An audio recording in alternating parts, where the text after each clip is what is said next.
Olá, professora Débora e colegas. Nesse vídeo, nosso grupo vai apresentar o trabalho desenvolvido na disciplina Projeto Integrador 3, Implantação de Empreendimentos com o tema Projeto e Implantação de Fundações. Nossa apresentação foi dividida em 5 partes, com cada membro do grupo sendo responsável por dissertar sobre um ou mais tópicos. Meu nome é Kêmio Lopes Torres e vou realizar a introdução do nosso trabalho. As primeiras informações da utilização de fundações datam do período neolítico, onde o homem usava pedaços de madeira como estacas na construção de abrigos em áreas inundáveis. Ao passar do tempo, a engenharia de fundações foi se aperfeiçoando, gerando modelos mais adequados para cada tipo de situação. No estudo, estão inseridos dados de topografia, dados geotécnicos do terreno, estrutura a ser construída, as estruturas ao redor, tudo isso é levado em conta ao realizar o estudo para desenvolvimento da sua fundação. Basicamente, as fundações são separadas em 2 grupos. Fundações superficiais, são chamadas também de diretas ou rasas, e fundações profundas, chamadas de indiretas. Já em termos de norma, nós temos a ABNT NBR 6122, com o tema Projeto e Execução de Fundações. Ela classifica as fundações em 2 tipos, como fundações rasas até 3 metros de profundidade e fundações profundas com profundidade superior a 3 metros. Quando temos todas as informações necessárias, informações do solo, das edificações nos arredores, dos dados da edificação a ser construída, pode definir quais os tipos de fundações vão ser construídos no local. O objetivo deste trabalho é a análise de projeto e implementações de fundações, descrevendo as principais fundações e patologias, realizando um levantamento das suas vantagens e desvantagens. Olá pessoal, dando continuidade aqui ao nosso trabalho, nós estamos falando do referencial teórico, vamos falar do SPT, o Instant Penetration Test, e todo o nosso referencial teórico foi baseado no livro de Veloso e a D. Gereves, que eu acho que é assim que fala, né? Então o projeto de execução ele é uma parte muito importante do empreendimento, né? Porque ele vai estudar as características do solo, e com essa investigação geotécnica, ele vai nos permitir calcular tensões, né? A escolha do tipo de fundação a ser adotada pode ser a fundação rasa, a fundação profunda, o arrasamento do tipo de elemento de fundação, escolher o dimensionamento da fundação, e a gente sabe que a parte da fundação ela compreende financeiramente uma parte muito grande da obra, financeiramente falando, então é uma parte muito importante. O SPT, né, o Instant Penetration Test, é uma forma de investigação bastante utilizada no Brasil, né? Ele é baseado na NBR 6484 de 2001 e ele consiste na cravação de um amostrador por meio de um martelo, né? Um martelo de 65 kg força, que ele cai de uma altura de 75 centímetros. São registrados os números de golpes necessários para cravar 45 centímetros no solo, né? Os primeiros 15 centímetros são descartados e os outros 30 centímetros é chamado de NSPT, né? Que representa o indicador de resistência do solo. E as amostras obtidas também pelo ensaio de penetração dinâmica é denominada amostra deformada e deve ser sempre acondicionada, identificada para análise posterior. As sondagens devem fornecer ao menos a descrição das camadas do solo, os valores dos índices de resistência à penetração, do SPT, a cada metro, e a posição do nível da água também, bastante importante. E então, para sabermos o número de sondagens a ser realizada e a sua localização, a gente leva em consideração, a gente utiliza a NBR 8036 de 1983. E só como exemplo, um terreno, uma área construída com cerca de 200 metros quadrados, são no mínimo 2 sondagens.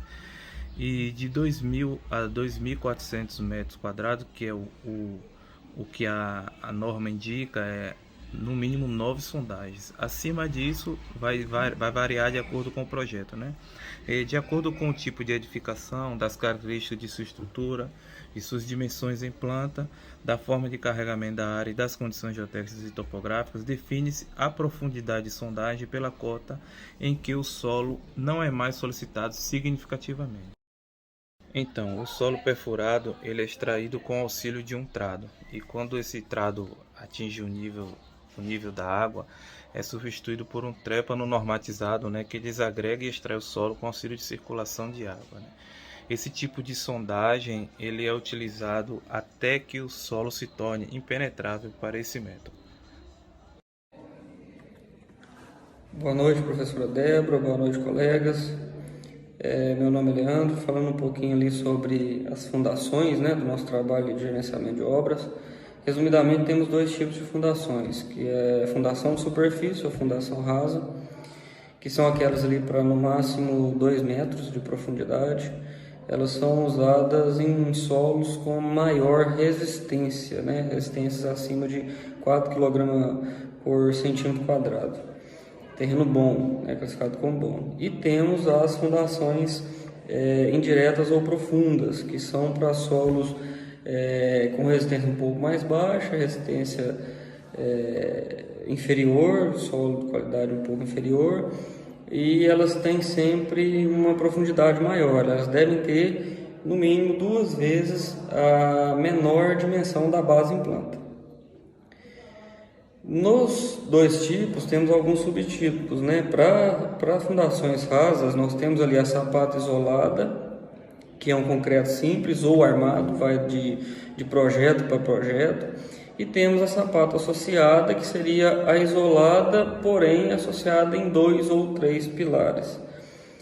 E a sapata corrida, que lembra a sapata associada, porém ela elimina o uso desses pilares, a carga é transmitida linearmente. E uma quarta opção, que é o radier, que é basicamente uma laje posta no piso, onde a carga vai ser transmitida de forma distribuída e ampla no solo. Ela é muito utilizada, esse tipo de radier, em obras de steel frame, né, ou obras de alvenaria com menor requisição de esforço ali no solo. Para fundações diretas e profundas, a gente tem 3 tipos, que é caixão, tubulão e estacas. A de caixão, que é de uso mais raro, pelo valor econômico ser um pouco mais alto, pois ela é montada, ela é concretada fora da obra e posteriormente transportada, então demanda um equipamento mais pesado. Temos o tipo tubulão, que é uma estrutura cilíndrica que pode ser feita manualmente de forma cilíndrica, e é uma alternativa mais econômica para carga pesada. Hoje o tubulão é a mais economicamente viável e pode ser executado em ar comprimido ou a céu aberto. E estacas, né, que podem ser cilíndricas ou prismáticas, cravadas no chão por maquinário e posteriormente enchendo-se de concreto. Projeto Integrador 3, implantação de empreendimentos, onde realizamos um projeto para implantação de fundações. Como metodologia, utilizamos como base várias revisões bibliográficas de livros e artigos que fossem inferiores a 25 anos devido ao histórico do tema abordado, além de levantamentos em documentários, relatórios, periódicos e outras fontes de dados. Através daí, obtivemos várias análises sobre vantagens e desvantagens das principais fundações profundas já exemplificadas pelos colegas. Todas essas vantagens e desvantagens da estaca metálica, a estaca de concreto, a Strauss, a estaca de hélice contínua, a estaca do tipo raiz, tubulão a céu aberto e tubulão a ar comprimido, estão especificados nos quadros do próprio projeto, né? O estudo dessas fundações mostra que o melhor tipo é aquele que oferece um suporte de carga satisfatório dentro das margens de segurança, né, e se adequa à estrutura técnica do local a ser construída. Para a escolha da fundação, foram analisados projetos e relatórios de sondagem que indicaram o tipo de solo local. E assim chegamos a essa conclusão para esse projeto. Olá, professores, dando continuidade ao nosso trabalho. Minha parte é a parte de falar de cargas e esforços da construção. Parte de cargas e esforços nada mais é do que você ter onde nós vamos fazer o nosso empreendimento, averiguações tais como solo, né? Então é toda a carga que será destinada ao solo. Sendo assim, alguns fatores têm que ser observados. Tipo de solo, se há condições desse solo, verificar o SPT desse solo, qual que é a resistência dele, né? Para que a gente possa estar fazendo aí as nossas furações, as nossas brocas, as nossas estacas. Então toda essa carga que é projetada, um exemplo, um edifício de 10 andares, né? Toda essa carga desses 10 andares para cima, quanto que nós temos que ter de estrutura para aguentar toda essa carga e os seus esforços, né? Os seus esforços também são fator vento, fator movimentação de terra, então são todos esses aspectos que nós temos que estar averiguando.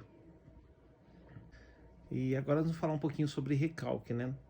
Conforme a norma 6122 de 2010, ela visa o quê? Que a gente possa analisar as deformidades na construção, oriunda aí de cargas e esforços vinda dessa construção. E eles acabam falando pra gente, o recalque acaba dizendo pra gente o que está acontecendo ou o motivo que pode estar ocorrendo esse problema, essa carga excessiva. E a gente tem alguns tipos para verificar essa situação.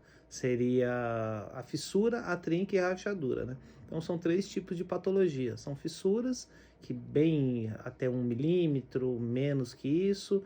Nós temos a trinca e a rachadura. E podemos verificar isso em locais específicos da residência, da edificação ou do prédio e tal.